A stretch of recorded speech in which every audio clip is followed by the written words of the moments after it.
Welcome back to What's Next, Living Longer, Better, Smarter. You're going to find this one truly remarkable. This episode, Potential and Protection, is made possible by Vivid Pics and the new Memory Station Stories. Don't let your memories fade due to the passage of time or cognitive decline.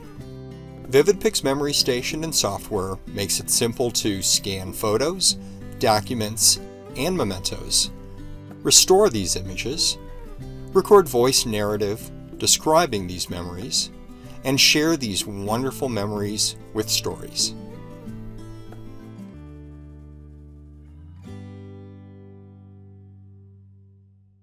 I'm Fred Fishkin along with Mary Furlong.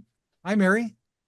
Hi, Fred. I'm very ready for spring, and I'm so excited about our first guest today.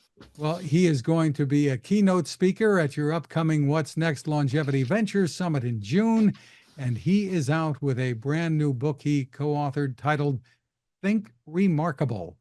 The tech world legend Guy Kawasaki is with us. Hi, Guy. Oh, you're way too kind. Well, so Guy and I go way back. I was in Time. You were in Time magazine with a story. I said, "Selling Your Dream," and you called me and said, "I'm writing a book about evangelism." So that was when I first met you. That was many years ago. And of course, you've written many other books, and we're so excited about your podcast. Yours was the first podcast I subscribed to. So, and I Wow. yes, and I love all the people. I loved your interview with Martha Stewart, and I just love your book and as I say, the podcast. So wonderful to have you with us. And also, you were one of our investors in Third Age, and you've been a keynote at several of our conferences, always to a standing ovation. So great to have you with us today. That's a lot of pressure for me in June.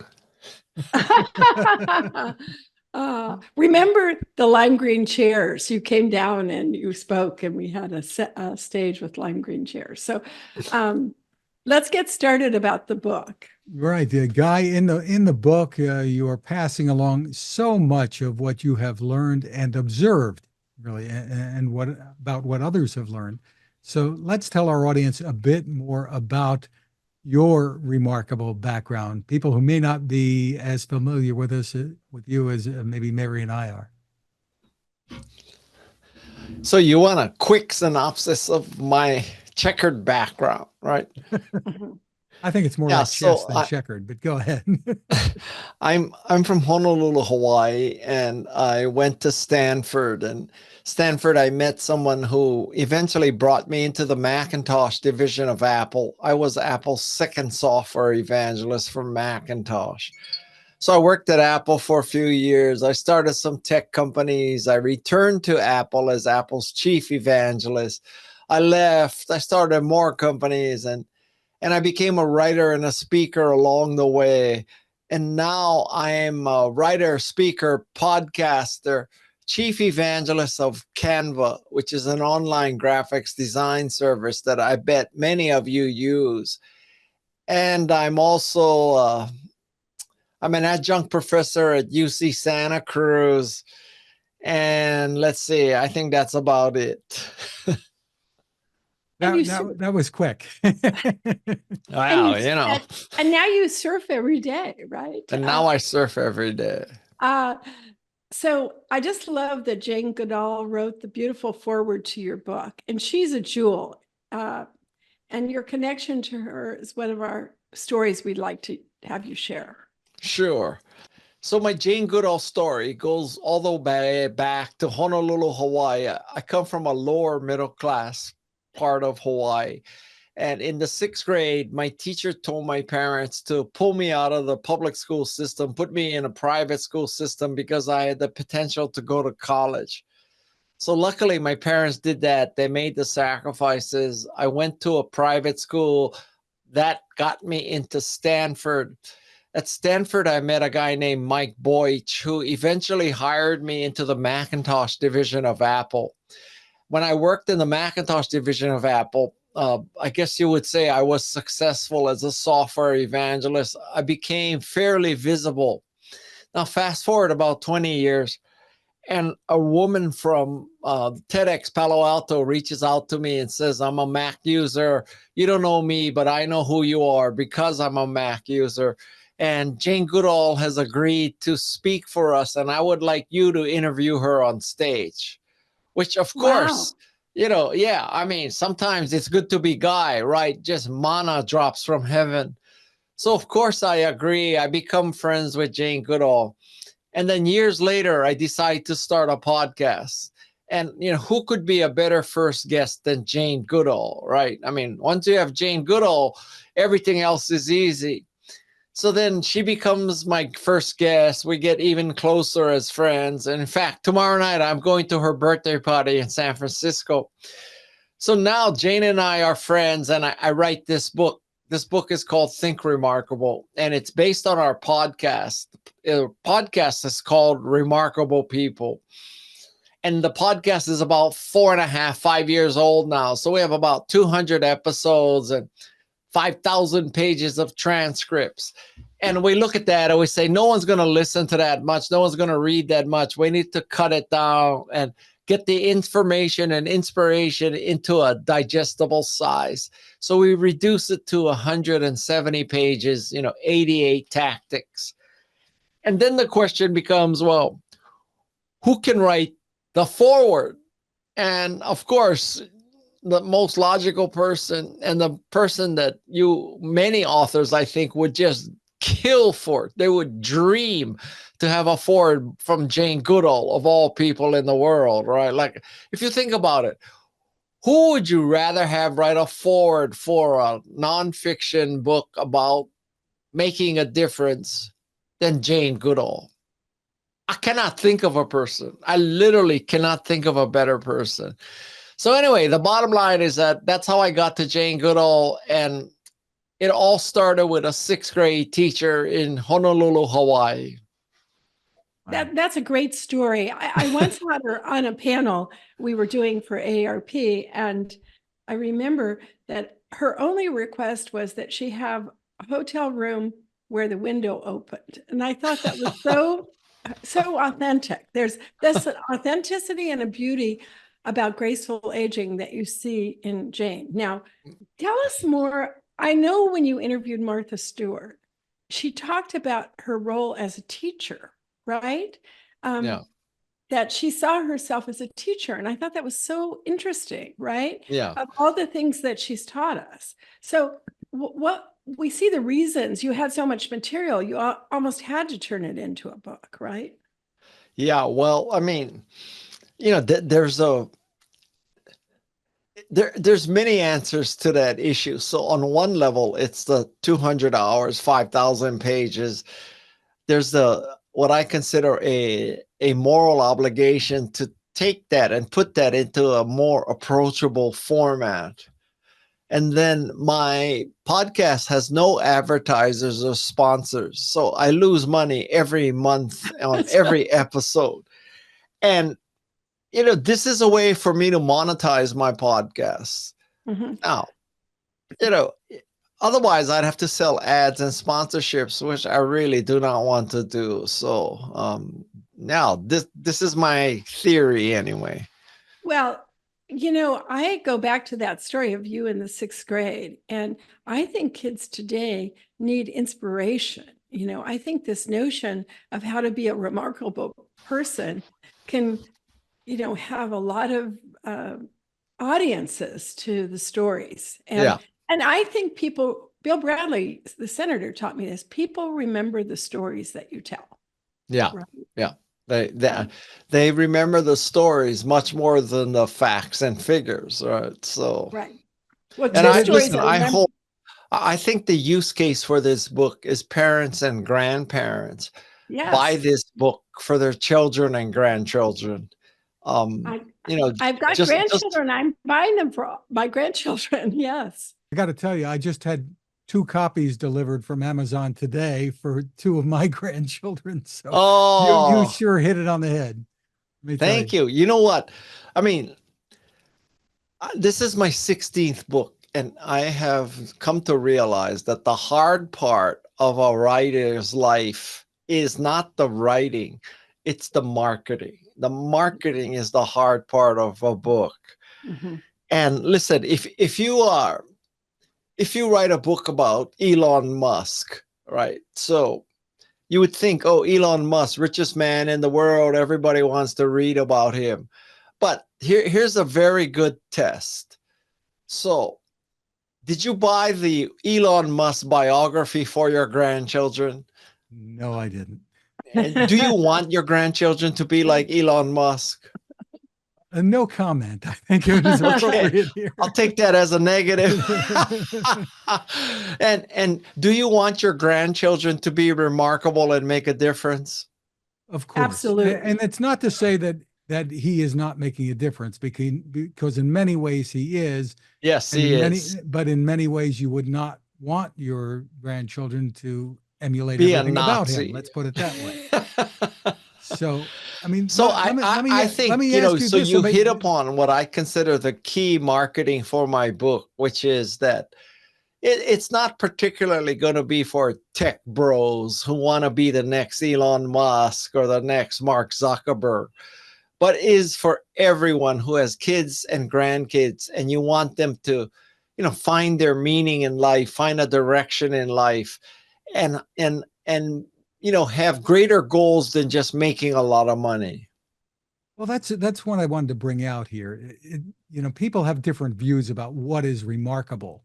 Your perception Yes. of what is remarkable, I think, is shared by many of us who really want to raise good people, and Yeah. whether it's your children or grandchildren. So tell us more about your vision of Yeah. who Well, who is first of all, remarkable. my podcast is called Remarkable People. It's not called rich people or famous people. It's called Remarkable People.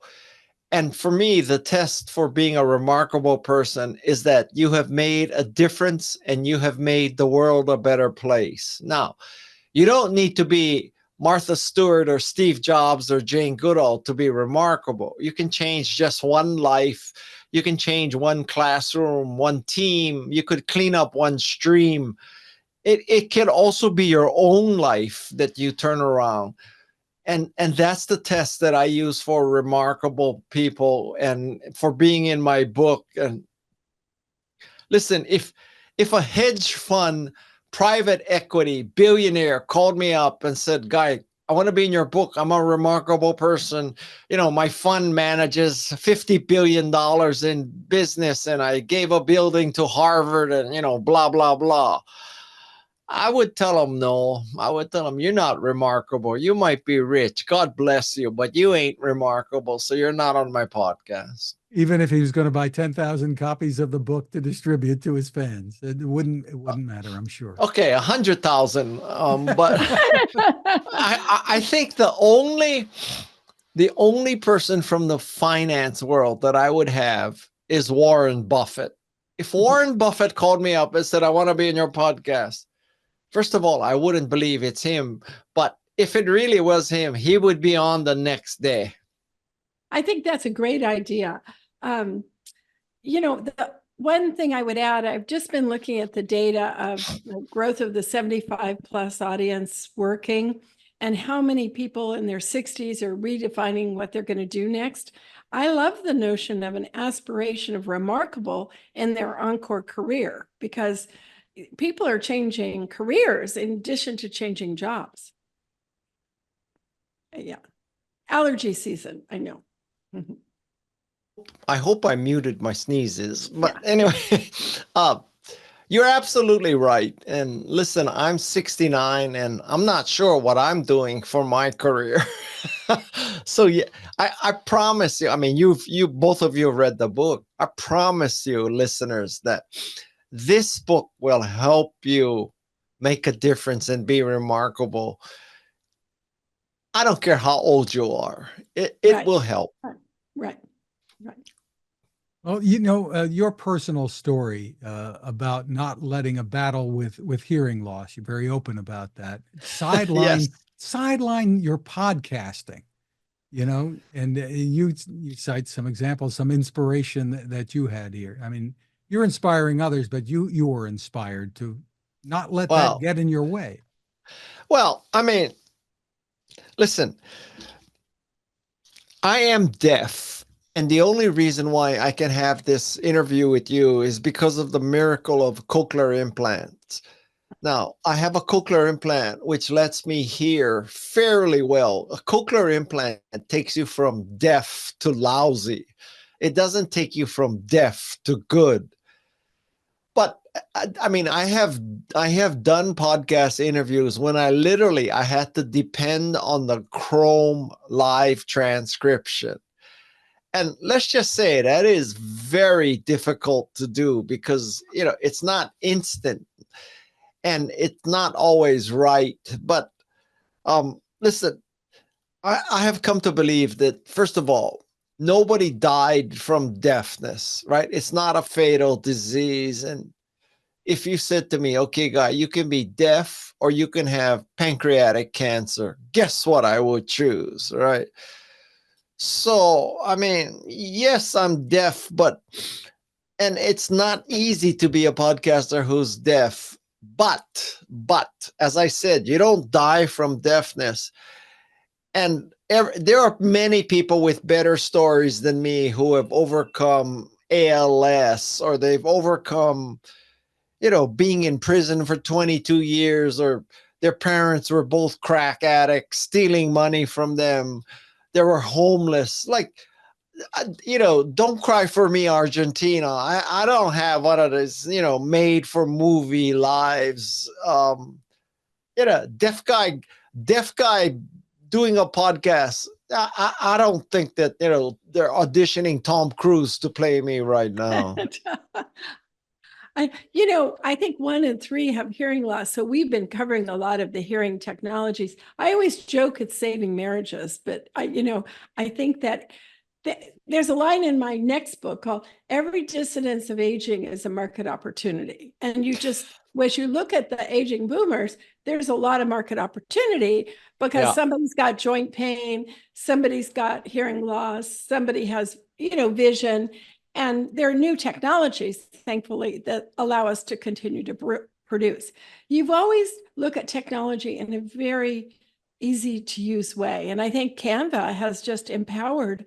Did you ever expect the success of Canva that to pick winners, right? Listen, obviously, I made a bet on Canva. Obviously, I went to work for Canva, but I made a bet on a lot of companies in my past, and I worked for a lot of companies in my past. So if you think that Guy bats, 1,000, I hate to disappoint you. So I started my career at Apple, which was a success. I'm ending my career at Canva, which is a success. But between those two, and that's 1983 to 2014, I struck out a lot of times. I mean, of it as like movies that you're in. So you've been cast in a variety of roles. And I just think this is a time in our world where we need inspiration. So going back to the book, I think it's a great thing to gift to many people. When we feature you at our conference in June, we'll have a lot of copies because I'm sure we'll have lots of people who want to take them home and have them autographed for their children and grandchildren. Of course. It would be my honor, privilege, and pleasure to do that. Listen, when I die, I want people to say that I helped them make a difference. And it could be the podcast. I really hope it's this book. It could be my investing. It could be my speaking. It could be a lot of things. But at the end of your life, once you're dead, we're all just like a quarter pound of dust. But I want people to say I helped them make a difference. That's my goal. Just terrific, Guy. I know my children were excited that we had you on our podcast today because they'd heard you speak. So I think that it's kind of ageless, your messages. And so it's kind of exciting. And I think we got a musician to play My Guy last time we introduced you, but I have a new idea for this time. So thank you so much for taking time today. Fred? Wasn't it remarkable? Really, really remarkable. Congratulations again. The title is Think Remarkable, published by Wiley. As I mentioned, I bought copies for a couple of grandchildren, and I'm also going to suggest to them a breakfast of peanut butter and bananas on 9-grain toast. That sounds good to me. I eat that I had that this morning. I'm a simple beast. Well, now we know what to serve for breakfast at the That's conference. right. So- That's right. Okay. That's right. Thank All you, right. Guy. Thank you You've so been- much for having me.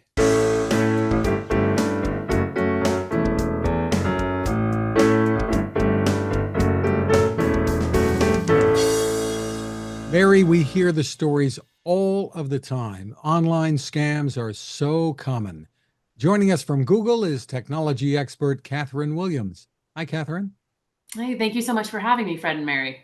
Catherine, thanks so much for being with us. This is such an important topic. It really crosses my mind each week.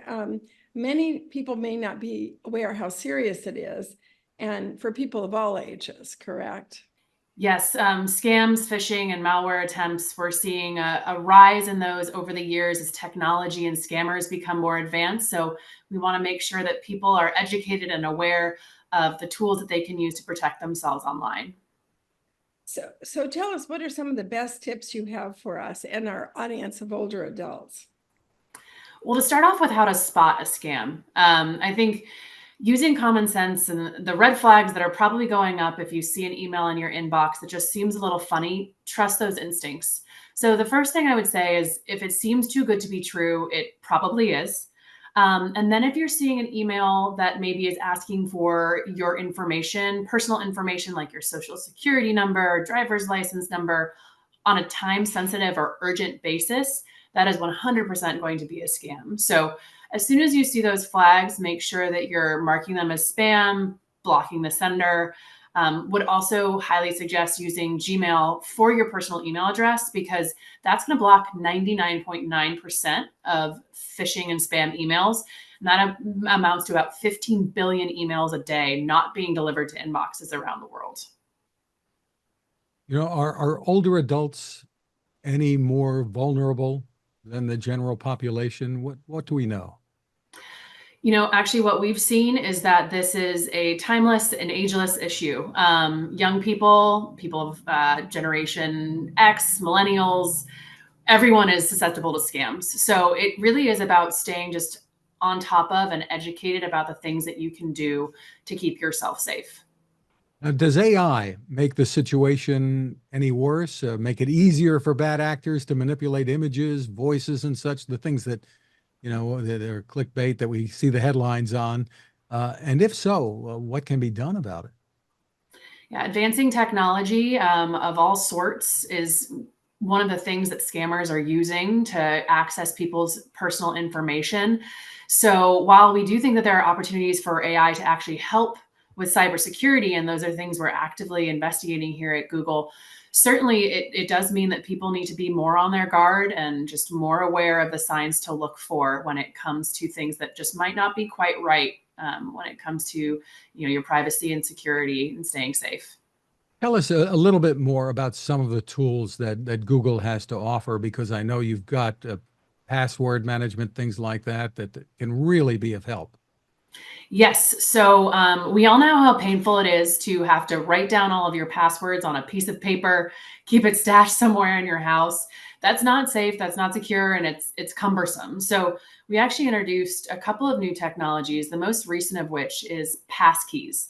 And what passkeys do is similar to the way that you open your phone by using a short pin or a fingerprint or facial recognition. Passkeys store all of your passwords on your device like your phone, and we want to make sure that there's a variety of different passwords so you're not using the same one for every account. And all you have to do to unlock those passwords is to use that same fingerprint, pin, or facial scan, and that will unlock all your accounts. Folks have probably seen prompts to sign up for passkeys, popping up in different browsers or for different companies, because this is used by a variety of folks and companies. We'd really suggest pressing yes, simplifying your sign-ins, because it's actually safer and more phish-proof than just traditional passwords. And you don't have to be thinking for 10 minutes, what was my password, right? Yes, exactly. For someone like me who had used 2 or maybe 3 passwords over the last couple of years, it's been really helpful to enroll in passkeys, diversify. It creates long and complicated passwords that you don't have to remember that are stored right on your device. It confuses me sometimes when you get a letter from the bank and you don't know if it's really the bank, because they do such a good job of emulating the bank. Sometimes I just send it to my children and ask, is this real or not? Yeah, I mean, you're exactly right, Mary. There are people who are using physical mail for scams. I think in addition to gut checking it with someone else, which it's always good to talk to people you trust. Sometimes it can just be a good, health sanity check in terms of, is this what I'm seeing? Is this fishy? But also another thing is, if you get a letter like that from your bank, we'd suggest going to your bank's trusted website, which you should be able to log into, get the official customer service line, and just reach out and ask if this is legitimate. You shouldn't feel pressed for time or like it's super urgent to get back to them, because like you said, people use those types of emotions to gain access to your information. And especially when you're vulnerable, like if you're ill or if you've lost someone. So what are the best places for people to turn for more information? Yeah, so safety.google is where you'll find all of these tips and resources that I've talked about. In addition to passwords, it can tell you about things like two-step verifications, which you often have the option to enroll in for your more secure accounts like banking. It's tax season right now. You're entering a lot of sensitive information, maybe on your computer. So there's a lot of resources there. Two-step verification actually adds a layer of security where, in addition to your password, you'll also get a text or a call to your phone that'll give you a PIN to enter in. So that's two walls standing between you and the scammer, as we like to say. But safety.google is a great resource with a lot more information for folks. So we're excited to promote that and tell people about it. And Katherine, thanks you so much for the information and the great work you're doing and for sharing with us this morning.